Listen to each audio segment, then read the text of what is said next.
Tema bulan kitab suci nasional tahun ini ialah Allah sumber keadilan.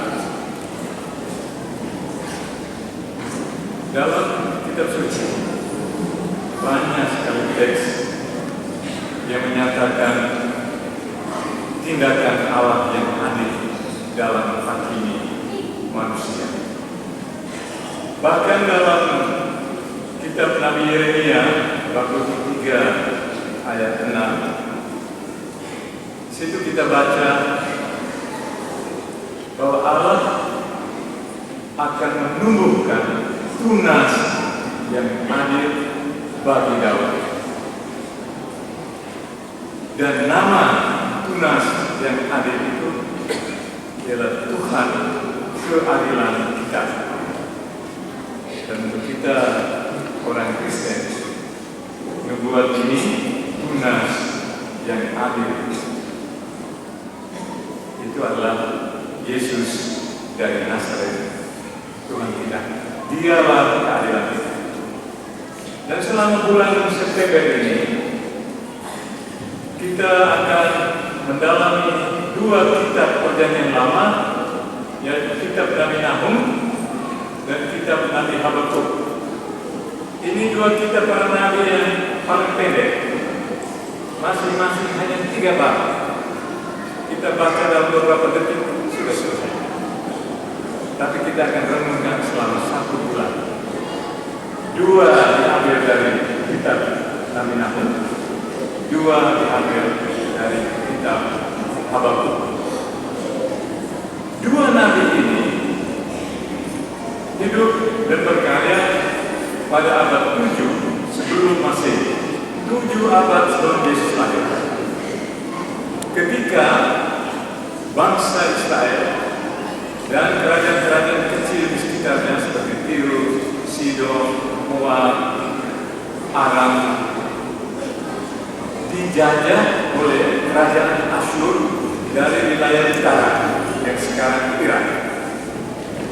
Dan kerajaan Asyur ini terkenal dengan kekejamannya dalam melakukan daerah-daerah jajah, orang-orang jajah.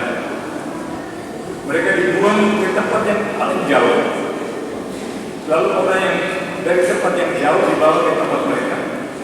Kota Samaria pada tahun 721 sebelum Masehi dihancurkan oleh kerajaan Asyur. Orang Samaria yang Yahudi dibuang jauh ke Asyur ke utara, lalu orang dari utara dari tempat-tempat lain dibawa ke Samaria. Sehingga pada masa Tuhan Yesus, kota Samaria itu terdiri dari orang-orang dari segala bangsa. Maka mereka dianggap oleh orang Yerusalem, orang Yahudi, Yehuda, yang merasa mereka murni ras dan agama Yahudi. Orang Samaria ini setengah kafir karena campur dengan orang kafir. Itu tindak akibat dari kebijakan politik kerajaan Asyur. Dalam penderitaan ketidakadilan karena penjajahan ini, Tuhan mengutus Nabi Nahum dan Nabi Habakuk untuk mewartakan harapan bahwa kerajaannya sekarang sedang menindas kamu, pada satu saat akan dihancurkan oleh tentara dari satu kerajaan yang lebih kejam dari dia. Dan membuat ini dipenuhi pada akhir abad 7 oleh kerajaan Babel yang mengalahkan kerajaan Asyur. Dua kerajaan ini, Asyur dan Babel, dua-duanya itu ada di Irak. Ya, sekarang tinggal puing-puing istana-istana. Dan Saddam Hussein bangga sekali bahwa dia turunan dari kerajaan besar Babel yang mengalahkan kerajaan Asyur.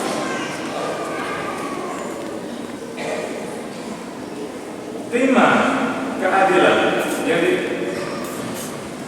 diwartakan oleh dua nabi ini sangat relevan kita di Indonesia.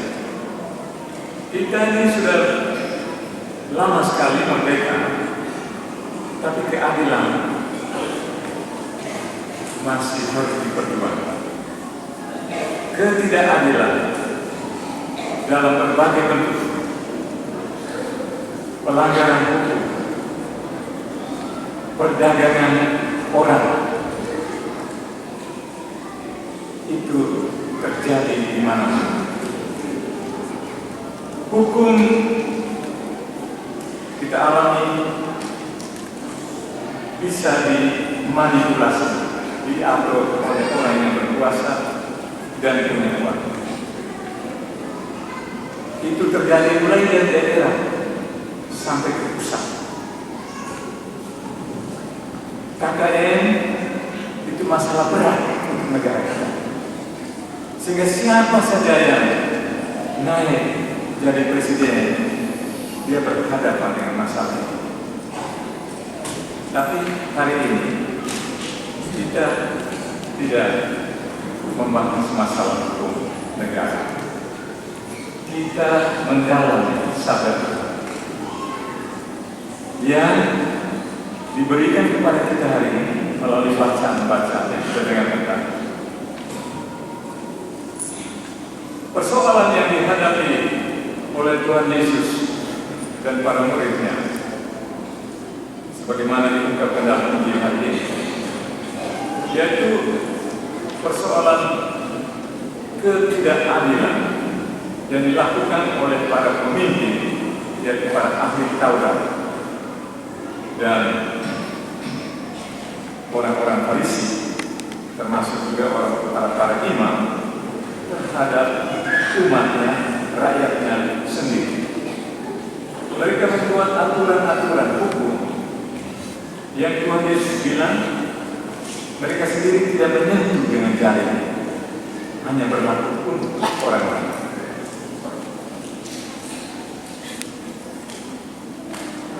Hukum najis dan tidak najis, halal tidak halal, hukum lahiriah itu ditekankan.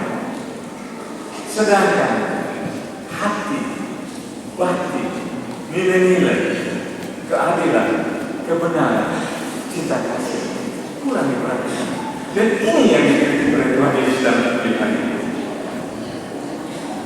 Apa yang kita bisa petik dari kritik Tuhan Yesus terhadap orang Farisi dan para ahli Taurat ini? Pertama, ibadat kita harus benar. Apa artinya ibadat yang benar? Berarti tidak boleh menjadi seperti orang Farisi dan para ahli Taurat itu yang munafik. Ibadat yang benar mesti ada kesesuaian antara yang diucapkan bibir dan yang terkandung dalam hati. Kesesuaian antara bibir dan hati. Ibadat yang benar harus ada kesesuaian antara apa yang kita buat dalam rumah ibadat, doa, dan apa yang kita buat di luar rumah ibadat, di dalam masyarakat. Dan Rasul Yakobus dalam surat baca kedua tadi kita dengar, dia katakan di ayat yang terakhir, ibadah yang murni dan tak bercacat di hadapan Allah Bapa kita ialah mengunjungi yatim piatu dan janda-janda dalam kesusahan mereka dan menjaga supaya dirinya sendiri tidak dicemarkan oleh dunia. Yakobus tidak singgung tentang doa di dalam gereja. Dia hanya ngomong mengunjungi yatim piatu dan janda-janda. Karena itu yang kurang diperhatikan oleh umat Kristiani, mulai dari zaman para rasul sampai dengan zaman kita. Kurang diperhatikan, bukan tidak. Karena ada tetangga-tetangga yang menaruh belas kasihan pada janda-janda, pada yatim piatu, pada rumah-rumah yatim piatu dan memberi sumbangan. Tapi sedikit orang yang melakukan. Maka Yakobus berulang ibadat yang sejati mengunjungi yatim piatu dan janda-janda berarti menolong mereka. Yang kedua, yang dikehendaki Tuhan dari kita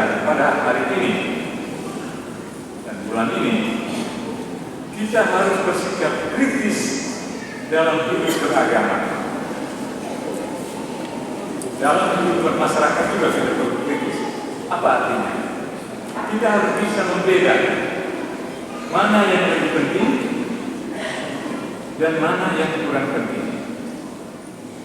Dalam ibadah, yang lebih penting adalah hati yang terarah kepada Tuhan, hati yang mengakui Allah sebagai satu-satunya Allah, hati yang bersyukur kepada Allah atas semua yang diterima, hati yang memuliakan Allah.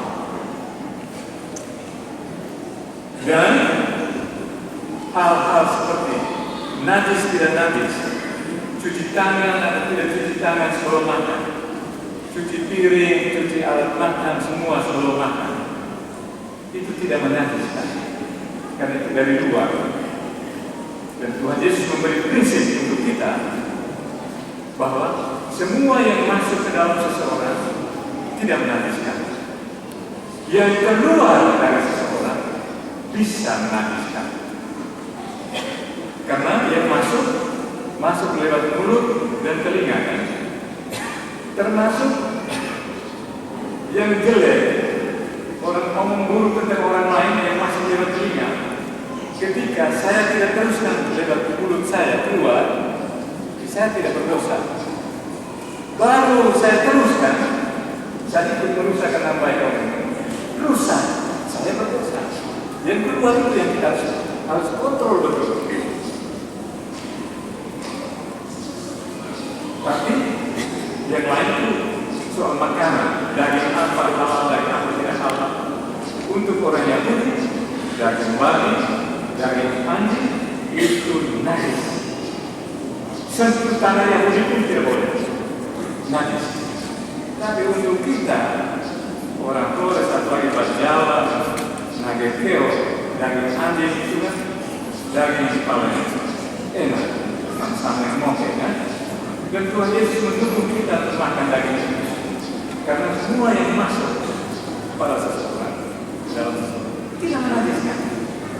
Yang kedua, karena keluar dari tubuh yang bisa menajiskan.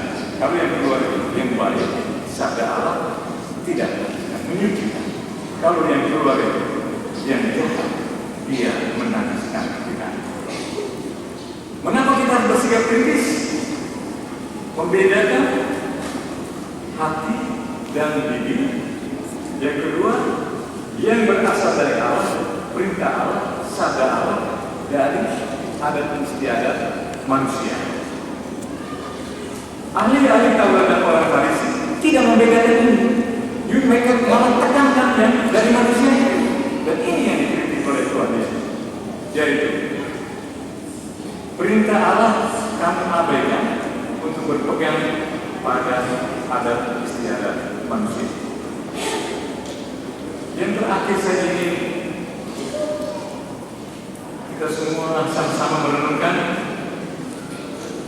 aplikasi penerapan sabda Tuhan prinsip ini, bersikap kritis terhadap adat istiadat dalam adat istiadat kita. Bukan hanya orang Yahudi yang punya adat istiadat yang baik, kita juga banyak adat istiadat kita itu baik. Ajaran-ajaran nenek moyang kita, pepatah-pepatah, misalnya milik orang. Bahasa Nagekeo nggak ada lion, saya kurang bersama. Koata, kita. Kita punya. Orang punya. Artinya jangan ambil orang punya. Itu nenek moyang sudah berikan pada kita. Dan ini perintah Tuhan ada dalam kitab suci. Nenek moyang kita sudah tahu, karena Tuhan wahyukan kepada mereka sebelum mereka mengenal kitab. Karena sabda Tuhan asalnya satu saja, yaitu dari Tuhan. Orang punya, kita punya. Sehingga jangan mencuri, Ma'enaka, Lopanao, itu dari nenek moyang. Bukan nanti misionaris datang baru kita tahu jangan mencuri. Di Palue itu dari dulu, kalau orang yang mencuri tangannya dipotong, kan saya dengar zaman dulu kalah. Sebelum ada Katolik ini, sebelum ada Islam masuk, nenek moyang kita sudah tahu. Saya dan Tuhan sudah dipanggilkan kepada nenek moyang kita, termasuk di Palue. Itu ada istiadat yang baik. Hanya beberapa contoh.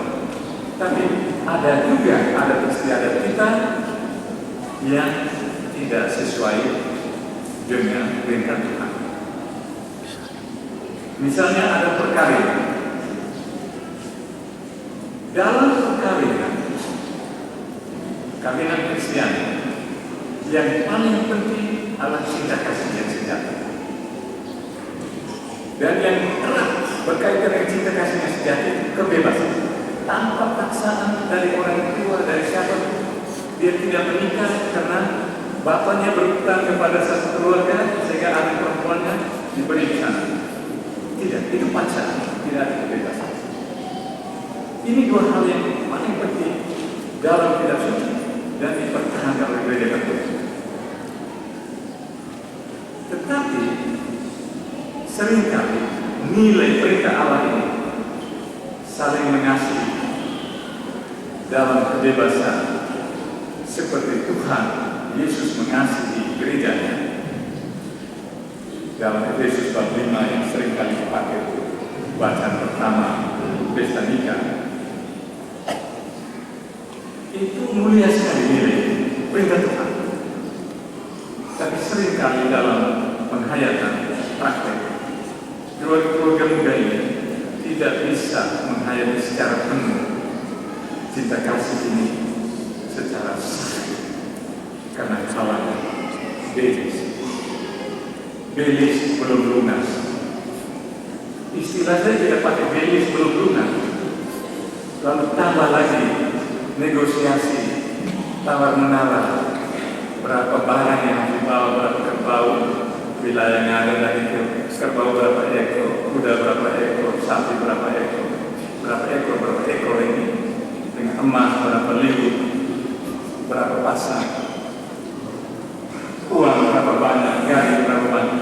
Tawar menawar, istilah tawar menawar, negosiasi, belis belum lunas, itu istilah perdagangan, itu istilah komersial. Ada perkawinan kita yang dari dulu mulia, yang nilainya yang harus diperjuangkan dalam adat perkawinan ini, kasih persaudaraan yang tidak terbatas pada dua anak yang saling mencintai, tapi harus meluas ke dua keluarga besar, sehingga oleh kasih persaudaraan mereka menjadi satu. Nilai ini seringkali rusak karena belis. Kita harus membedakan perintah Allah yang dikehendaki Allah, nilai ini, dari adat istiadat manusia. Tidak boleh melanggar hal yang memiliki nilai itu.